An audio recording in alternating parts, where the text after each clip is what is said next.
Assalamualaikum warahmatullahi wabarakatuh. Nama saya Muhammad Farha Aidil bin Hisham. Yang dihormati Tuan Pengacara Majlis, para hakimnya arif lagi bijaksana, serta guru-guru dan kawan-kawan sekalian. Hijrah itu pengorbanan, hijrah itu perjuangan, hijrah itu persaudaraan, hijrah membentuk perpaduan. Kalau dengar lagu ini, mesti para hadirin dapat meneka apa tajuk cerita saya. Ya, betul. Tajuk cerita saya adalah kisah hijrah Rasulullah SAW yang kita kasihi dari kota Mekah ke kota Madinah. Para hadirin yang dirahmati Allah sekalian, perkembangan Islam di kota Mekah meningkat dan orang Quraisy Mekah melancarkan katakan hebat terhadap muslimin Mekah.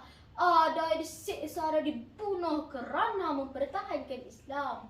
Oleh kerana keadaan yang begitu mencabar, Rasulullah SAW telah mengarahkan supaya muslimin Mekah berhijrah ke Madinah atas perintah Allah. Lalu berhijrahlah muslimin Mekah ke Madinah. Namun begitu, Rasulullah SAW masih lagi berada di Mekah menunggu perintah Allah supaya berhijrah bersama-sama beberapa orang sahabat baginda, iaitu Sayyidina Ali dan Sayyidina Abu Bakar. Sabda Rasulullah SAW, Allah telah mengizinkan berhijrah dan meninggalkan Mekah. Di sini dapat kita lihat bahawa Rasulullah SAW tidak berhijrah selagi belum dapat keizinan dari Allah. Adakah kita biasa mengamalkan amalan minta izin sebelum melakukan sesuatu? Kita sebagai anak mahu belajar, mari kita sama-sama mengamalkan amalan minta izin dan restu dari ibu bapa dan guru-guru sebelum melakukan sesuatu agar amalan kita itu mendapat restu dan rahmat serta keberkatan dari Allah. Para hadirin yang dikasihi Allah sekalian, hijrah bukanlah suatu perkara yang berlaku secara tidak sengaja, tapi semuanya telah dirancang dan ditentukan oleh Allah Azza wa Jalla. Sebab itulah perjalanan Rasulullah SAW bersama Sayyidina Abu Bakar berjalan dengan lancar walaupun banyak rintangan.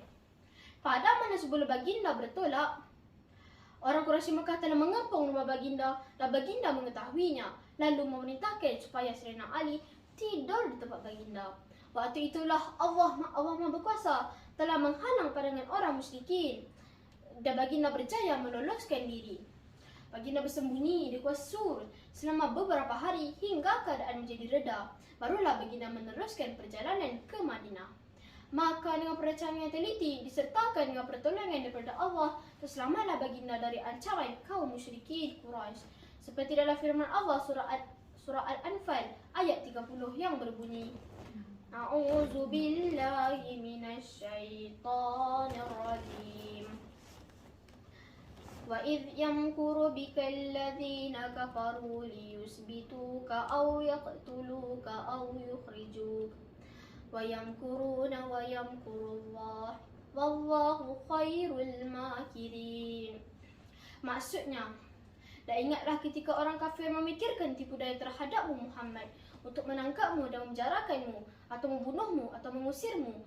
Mereka membuat tipu daya dan Allah telah menggagalkan tipu daya itu. Dan Allah adalah sebaik-baik pembalas tipu daya. Subhanallah, Allah Maha Berkuasa. Peristiwa itu tadi mengajar kita untuk sentiasa membuat perancangan dan persediaan yang teliti untuk mencapai kejayaan. Seperti pepatah Arab mengatakan, majada wajada. Sesiapa yang berusaha, pasti dia akan berjaya.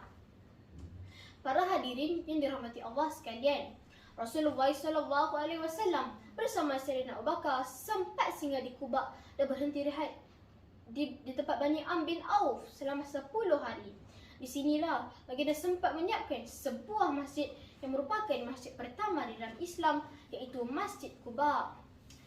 Dalam firman Allah surah At-Taubah ayat 108, A'udzu billahi minasyaitonir rajim. La takum fihi abada la masjidun ussisa 'ala taqwa min awwal yawmin ahaq an takuma fihi rijalun yuhibbuna an yatatahharu wallahu yuhibbu mutahhirin. Artinya, dan janganlah kamu bersembahyang dalam masjid itu selama-lamanya. Sesungguhnya masjid yang dibina di atas dasar takwa, Masjid Quba, sejak hari pertama adalah lebih patut kamu solat dalamnya. Setelah itu baginda meneruskan perjalanan ke Madinah. Apabila mengetahui kedatangan Rasulullah SAW, penduduk Madinah bersedia untuk menyambut kedatangan Rasulullah. Apabila baginda tiba, baginda disambut dengan penuh kegembiraan. Mereka mengucapkan, Allahu Akbar, Allahu Akbar, Rasulullah telah tiba, dan menyanyi kegembiraan. Tala'al badru alaina min saniyatil wada' wajabbash syukru alaina mada'a lillahi da'.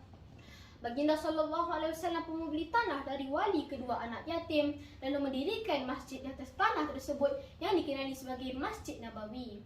Begitulah para hadirin, walau di mana jua baginda berada, pasti baginda akan mendirikan masjid sebagai tempat untuk baginda menyebarkan ajaran Islam. Baginda sentiasa meletakkan Islam pada martabat yang tinggi. Berbeza dengan kita pada hari ini, walau masjid terbina dengan banyaknya, masih ada yang lupa pada ajaran Islam. Ayuh para hadirin, mari kita jadikan Islam sebagai suatu perkara yang penting dalam kehidupan kita, sebagaimana Rasulullah SAW. Para hadirin yang dirahmati, setelah sampai di Madinah, baginda memulakan dakwah dan mula bersaudarakan kaum Muhajirin dan kaum Ansar. Baginda bersabda yang bermaksud, saudaralah kamu sekalian di jalan Allah seperti saudara kandung. Masya Allah, betapa indahnya persaudaraan umat Islam ketika itu. Berbeza dengan kita pada hari ini, saudara, tapi ada kalanya tidak mengenali antara satu sama lain. Jadi sebagai umat Islam, kita perlulah sentiasa hormat menghormati, tolong menolong, serta kasih mengasihi antara satu sama lain supaya wujud satu masyarakat yang aman dan harmoni. Sebelum saya mengakhiri persampahan saya pada hari ini, dengarlah serakat pantun dari saya. Ada akal, ada fikiran, ada pangkal, ada penghujung. Terima kasih saya ucapkan sudi mendengar sampai ke penghujung. Sekian, wabillahi taufiq wal hidayah. Wassalamualaikum warahmatullahi wabarakatuh.